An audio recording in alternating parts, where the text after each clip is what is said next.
Hello, everyone, and welcome to this weekend's episode of Grounded and Growing. I'm your host, Kristian Lonvig, and today we're going to have kind of a Q&A session where you get to know the host, which is me.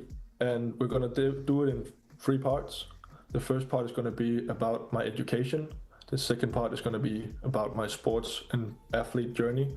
And then we're going to have a special guest on at the end who's been studying alongside me, also an athlete, ex-athlete at the same university as me and now graduate.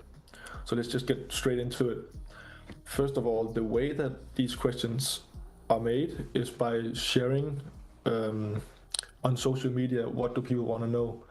And by far, the question that I got most was, why did you decide to attend college internationally instead of staying in home in Denmark and studying?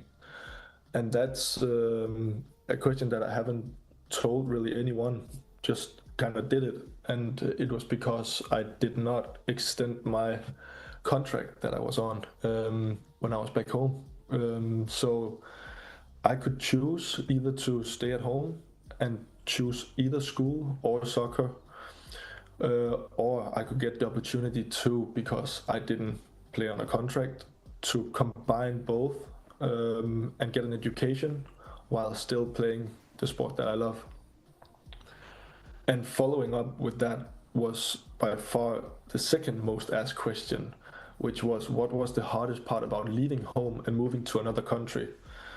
And I've been a few places in the States, and I would say by far not necessarily the hardest part about moving, but to the States, but moving to a new place, especially because the States is so big, and I've been in the South, I've been in the East and the West. By far, the hardest part is to get used to a new culture, because the majority of people lived in the same place probably a long time, and you come in as a new person trying to figure out your way around and what's normal to do, how do you behave and how do you not behave, and it can be challenging to fit in.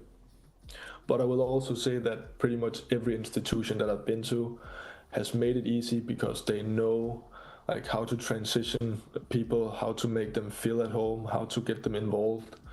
And especially being on a team where there's at least 50% of people being international as well really helps you kind of feel at home, or helps the transitioning time being not even feeling like a transitioning time. You feel like you belong, like straight from the get go.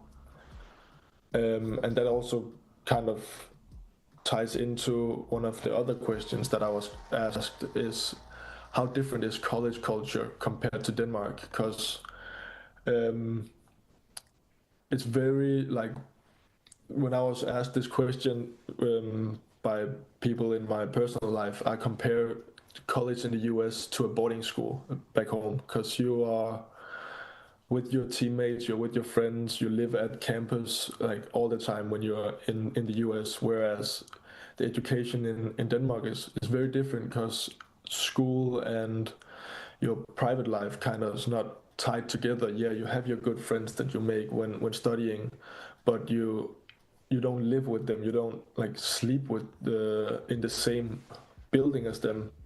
You still live in your own place. So that's the main difference, I would say. But then also the way that school is kind of tied into your sports. You kind of have two full-time jobs in a way, um, because you study full-time and you're a full-time athlete. Where back home, as I said, you have to choose one or the other. So either you choose, I'm gonna be a full-time student and then I'm gonna put my sports on the back burner, or I'm gonna focus on my sport and then I'm gonna down prioritize my education. It's very hard, and it's very rarely that you see someone in Denmark or in Europe in general being able to balance both and getting the best out of both. And then quickly to kind of sum up, um, why I did it was because I wanted to get the best out of both. And then on top of that, I also got a lot of good experiences, like traveling, like meeting new people, and like watching the new kind of part of the world. But I'll go way more into depth about that in the next part after this commercial when I'm going to talk about my sports and athletic journey. So make sure that you stay. so you can experience that, and I can tell you more about that. Aliens.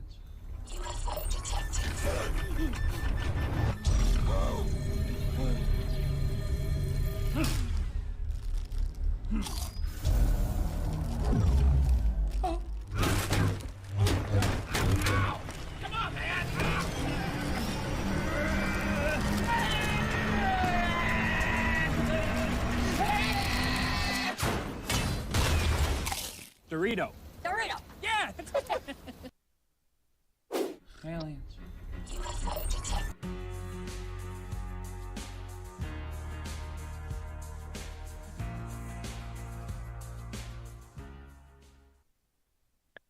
Welcome back to the second part of today's episode of Grounded and Growing. Now I'm going to dive into my sports and athletic journey because this was a very talked about topic on the social media. A lot of questions came in about this. And to start off, I received a question which was, when did you fall in love with soccer? And that's a question that I can't even answer myself because it's just really been a part of my identity my whole life. My dad played soccer at a high level, and my grandfather played soccer at a high level. So it was even before I could walk. There's videos of me crawling around with a ball, my dad throwing a ball at my head, and I would hit it back to him, and I would laugh, and we would go on. Like it would spend evenings like that. So it's really been a part of my identity my whole life. And then there was also, what position did you play? And that's kind of a quick one. I was a forward. So people say, oh, you're the one scoring the goals. That's correct, but there's a lot more to it. But yeah, I was a forward. And what is my proudest moment as a soccer player? That is a great question because I have two answers. My proudest moment back home in Europe was making my professional debut at 16 years old. Running onto that stadium full of people cheering your name was an incredible experience that if you could bottle up that feeling and sell it, you would be a millionaire because that was insane. That was something that I'll never forget, even though you're that young. And it was very out of nowhere. It was from one day to another. The first team called me up and said, like, yeah, you're dressing tomorrow. And I did not expect to come on. I was traveling with the first team for a couple of away games, and it can be tough because it's all about results. It's not about player development at that point. So I was traveling with the first team for a couple of games, and I was just in the bus, and I was on the bench, and I didn't even get to warm up. And then all of a sudden, you get told you dress, and you think it's the same story again. Like I'm just gonna be there because they need a number. And then all of a sudden, the coach just tells you to go warm up, and then you're happy that you just make it out on the field and warm up, and you run out under the lights at night, and it was insane. And then to actually hear your name getting called and you come onto the field, even though it's just a few minutes at the end of the game, was something that I will cherish forever. I will never forget that. It was very something special. So that's my biggest and proudest moment. But I also have a very close contender from being in the US, and that is winning the championship with my first school, Monmouth. We had an amazing team. A few players went pro already, but it really just gelled. So that's my highlights. And then there's also the lowlights. And people said, "Can you explain about your injuries?" And yes, I can explain about my injuries. My first game in the state, actually, I broke my collarbone. And got misdiagnosed. So they said that my shoulder just went out of place, and proceeded to play and played for a couple of weeks, not being able to move my arm, and until I got it CT scanned and found out that I was actually running around with a broken collarbone. That put me out for some time, and then I recently had a discus collapse, which made me not able to play soccer anymore. So now I'm doing endurance training, and so that's my story in broad. But to kind of follow up, what kind of endurance training do you do? And that's very simple. I train for an Ironman, and the reason for that, which also was a question, why have you changed such a drastic way? Like went from playing a team sport to a very individual sport, and that is because I'm able to do it because of my back. I can't play soccer anymore, but I can do the endurance training. But it's also very to test your mental, to really see how tough you are and push yourself. But that's all about me for now. But after the break, we're gonna get to know our special guest. It's gonna be a fun little game, and then we'll get to know her. So make sure you stay tuned to the other side of the break. Don't go anywhere. That'll be 64.55. You can insert your card when you're ready. I think you took it out just a little fast. Oh. Reinsert it and wait till it beeps. Oh, that one was a little slow. You said wait for the beep. And There are two beeps. There's a beep, and then you're gonna wait for a beep. It's a little, you hear the difference? no. Try putting it in flat, like you're landing a plane. I'll count you down. 3, 2, 1. Take it out. 3, 2. Okay, I got it.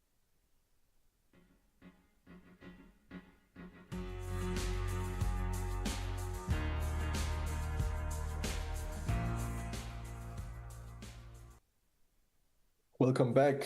Now it's time for our special guest, Tony Ann Lindsay, fellow student at Academy of Art and also just recently a graduate. You graduated this semester, right? Yes, I have. Thanks for having me.